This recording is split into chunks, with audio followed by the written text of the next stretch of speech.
વ્યસન મુક્તિની જ્યારે તમે વાત કરો છો તો ભાઈ અમુક એવા લોકો હશે ને કે બહુ જિદ્દી હોય એને આ વસ્તુ ગળે ઉતારવી જઘરી પડતી હોય. सब नशा संसार का उतर जात प्रभात પણ નાનક નશા નામ કા વો તો બઢત બઢત દિન રાત. મને એક એવા માણસ મળેલા, એમને ત્યાં મારું જમવાનું હતું વાડીએ. તો જમવાની પહેલા એ ભાઈ બેઠા હતા ને ડ્રિંક લેતા હતા, વાતો કરી બધી. ને પછી મેં કીધું હવે એવા માણસો નથી રહ્યા કે જે વચન આપી શકે, એ વચન પાળી શકે ને એવા માણસો જ નથી રહ્યા.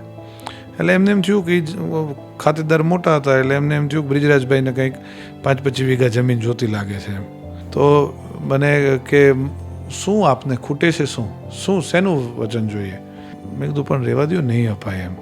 હા, એટલે મને કે બોલો માથું ઉતારીને આપી દઉં જો, માગો ને ન આપું તો. એટલે મેં કીધું માથું નથી જોતું મારે, કે નથી મારે તમારી પાસે કોઈ સંપત્તિ જોતી.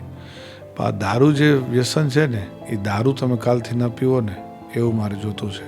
એમનો કરેલો ગ્લાસ આમ ઘા કર્યો અને કીધું આજથી જ જિંદગીમાં દારૂ અડું ને તો હું ગુલામ થઈ જાઉં. અને એમણે જ્ઞાતિનું એમણે નામ લઈને કીધું કે હું તો જિંદગીમાં આ જ્ઞાતિનો નહીં.